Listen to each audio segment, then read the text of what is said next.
Бишкек шаары телевизион программасы жол тескөөчүлөр менен биргеликте рейдтик иш-чарада биздин бүгүнкү эфирде. Казакстандан Россиядан өткөн дейсизби? Тилекке каршы Кыргызстанда измеритель жок белки. Кантип отурасың сен? Документ, эчтеке документ жок болду. Подожди, братан. Берчи болот. Кандай эмне кыласың эле?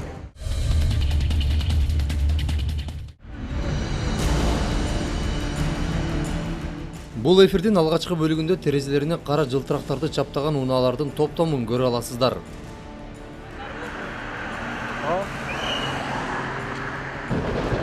Бул Honda үлгүсүндөгү автоунааны инспекторлор терезелерине кара жылтырактар чапталгандыгы үчүн борбордук аянттан тосто токтобой кетет. Чүй проспектиси менен чыгыштан батышка карай катуу ылдамдыкта келип, Тоголок Молдо көчөсүн карай оңго бурулат. Жол тескөөчүлөр да артынан калбай акмалап келип, унаа токтогондо айдоочудан тийиштүү документтерди сураса, баш ийбестик көрсөтүп кирди.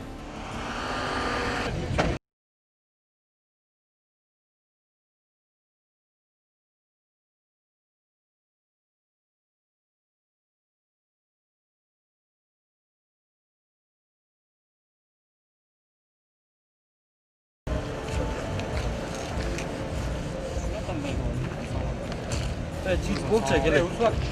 Азыр, братан. Привет.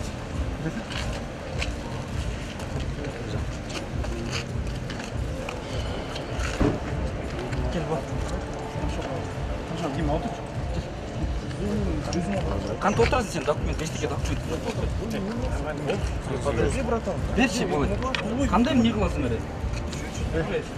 Обязательно портал чыгыш керек. Тогда ключи да передай. Сейчас сам себе поставляй. Отурай. Айдан. Машина келсene. Я таза.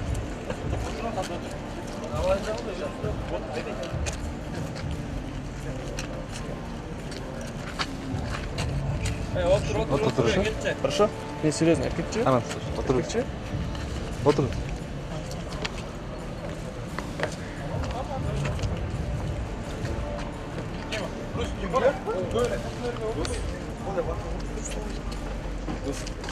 Как вы слышите?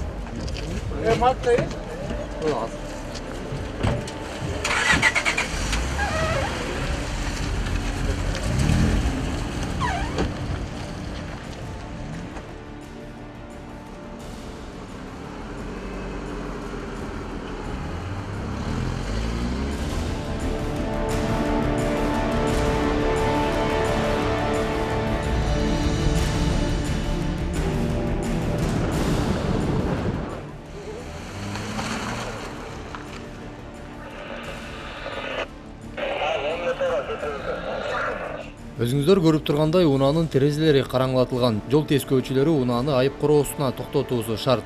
Бул жакка келгенде айдоочу биздин операторго тил тийгизип, кайра жоошуп калды. Ал эми инспекторлор тийиштүү кагаздардын баардыгын толтуруп, айып кагазын айдоочунун колуна карматты. Снял уже. А? Пусть снимает. Пусть не снимает. Меня не снимает. Вот их снимает, а меня не снимает. Вы же водитель, да? Правильно? Какая разница? Мне когда ты выдаешь, Влад, что такое? Пусть не снимает. Сен снимает это, как не снимает? Именно сен машина болотса, сен машина болотса, сен снимает это, мен снимает это. О, ұзартылған ба? Қаншасы? 30 октябрь, 31 октябрь.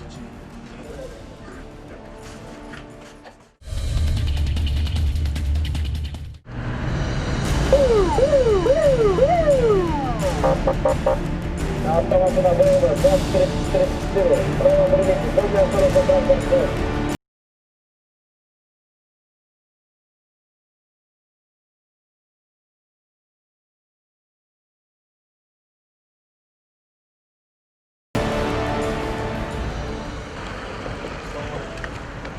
Ассалаумалейкум.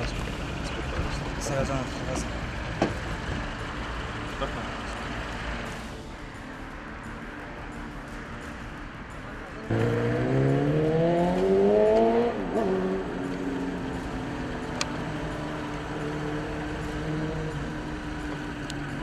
Разрешение скоро?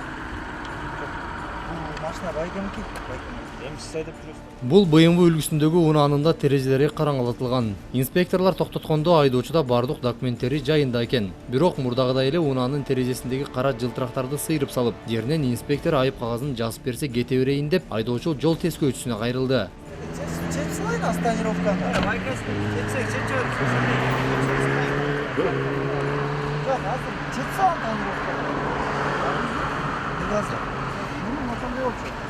Протокол жазып беріп жүрсіз, сызып салшы. Азыр болса, через стоянка тонировка. Жоқ. Чечіп жазып эле штрафты эмейм. Протокол түзбөп, түшүнүп атпайм. Азыр мурун ошондой болчу. Протокол жазып берип жүрсүз, тонировканы сызып кетчи. Азыр болса, через стоянка. Стоянкага коет. Ошол жакта протокол түзөп, аны эртең сиздер. Эртең келип чыгарып кетебизби? Болот, машина стоянкада болот. Бирок азыр андай болбой калгандыгын инспектор түшүндүрдү. Ооба, түшүндүрдү. Урматтуу инспектор, калыстык үчүн айтып койбосок болбойт. Айдоочуга кайрылып жатканда баш кийимди кийип, колдогу чылымды таштап, анан түшүндүрчү жагдай боло турган болсо түшүндүргөнүңүз жакшы болот. Айдоочуга деген сый урмат жол тескөөчүлөрүнүн алгачкы милдеттеринин бири болуп саналат эмеспи? Брат, тартпай эле коеюн, тынч эле кылып атабыз го, брат. Чиз жок элечи. Кайсы беребиз?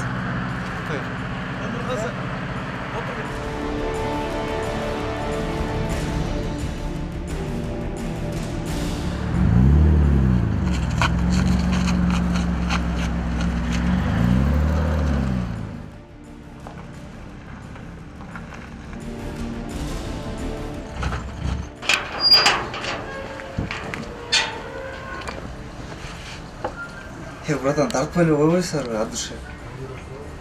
Түшүнөбүм, жумушуңар. Бул унаадагы айып короосунда калды. Адаттагыдай эле айып кагазы түзүлдү.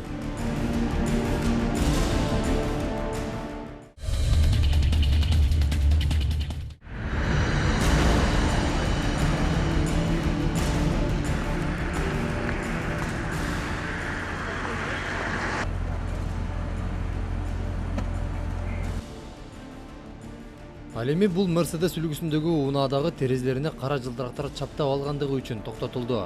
Инспектор буга да жогорудагыдай эле чара колдонду.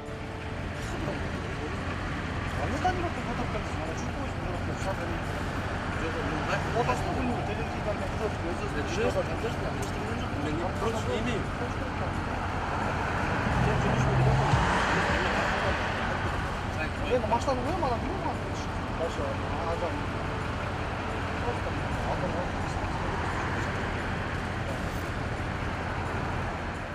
Айдоочу ары бериде олтуруп, айып короосуна айдоого макул болду. Ушул эле учурда жолдун аркы бетинен дагы бир терезесине кара жылтырактарды чаптаган унаа токтотулду.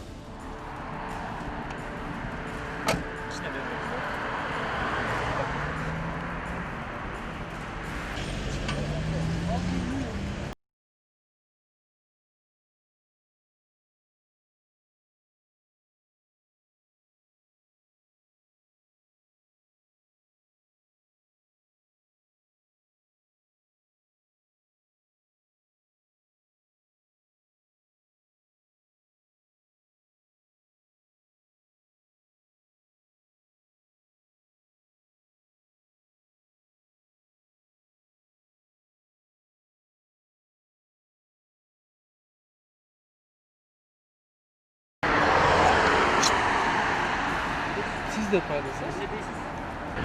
Buna zemek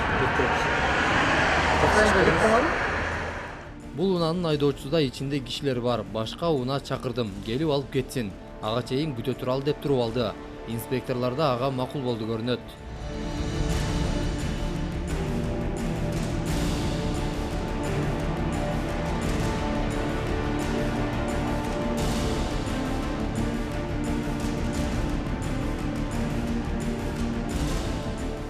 Эки унаа тең айып короосунан бир учурда орун алды. Эки айдоочуга тең катар-катары менен айып кагаздары колдоруна карматылды.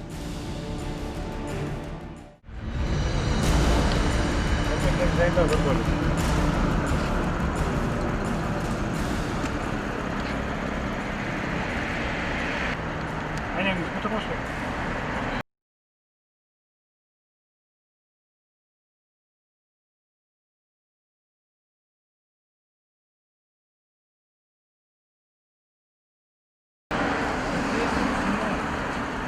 Да. Yok siz aytpайсыз, men tekшерттим. 711 78. Қазақстаннан Россиядан өткен дейсізбі? Білекке қарсы Қырғызстанда измеритель жоқ па екен? Қырғызстанда положение башқа, Қырғызстанда машина стоятын қоямыз. Ертең менен барасыз. Ошол жерден ана сизге административный группадан эме чыгып берет. Достандарттан эксперттердичи. Так что клиенттериңизди түшүрүп коюңуз жүрүңүз стоянкага.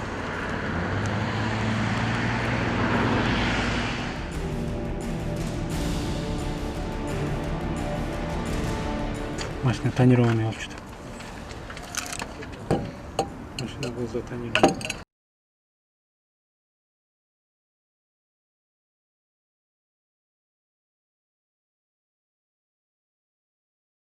Протокол не жаздыңыз? Тонировка жаза албайсыз, маған білдіресіз бе? Статьяны оқыңызшы. Қайсы статья? 29-ші оқың. Жазып тұрады. Мына оқыңыз. Эми өткөн эфирге кайрылсак, Жалал Абад облусунда жол тескөөчүлөрүнө айдоочу протокол түздүрбөй туруп айдап кете берген. Анда айдоочу унаа терезесиндеги кара жылтырактардын жарык өткөрүүсүн жеринен ченей турган аппаратыңыз жок. Айып кагазын жаза албайсыз деген жүйөгө такаган. Эми түшүндүрмө катары айтсак, 2019-жылдын 4-мартынан бери терезелеринде кара жылтырак чапталган унаалар алгач айып короосуна киргизиле баштаган. Кыргыз Республикасынын аймагында айнекти караңгылатуу боюнча күчөтүлүү иштер жүрүп жатат. Жол коопсуздук кыймыл башкы башкармалыгынын кызматкерлери тарабынан ушу бүгүнкү күнгө чейин 714 айдоочуга протокол түзүлгөн. Мындан ары дагы ушул айнегин караңгылатып жүрүү айдоочуларга дагы күчөтүлүү иштер жүргүзөбүз. Андан соң дал ошол протоколдун негизинде Кыргыз Республикасынын стандарттар жана метрология улуттук институтуна жолдомо жөнөтүлөт. Ал жактан унаанын терезесиндеги кара жылтырактын жарык өткөрүүсү канча пайыз экендигин аныктап, ошого жараша айдоочуга айып пул түзүлөт же айыптан бошотулат. Кошумчалай кетсек, Кыргыз Республикасынын жол кыймылдарынын коопсуздугун камсыздоо башкы башкармалыгы тарабынан терезедеги кара жылтырактардын жарык өткөрүүсү канча пайыз экендигин жеринен аныктай турган аппараттар сатылып алынганы турат. Бул деген бардык облустарда инспектор кара жылтырактын канча пайыз экендигин жеринен аныктоого шарт түзүлдү дегенди билдирет. Бир сөз менен айтканда, мурдагыдай жол тескөөчү менен айдоочунун унаанын терезесиндеги кара жылтырак боюнча талаш тартыш маселеси чечилет.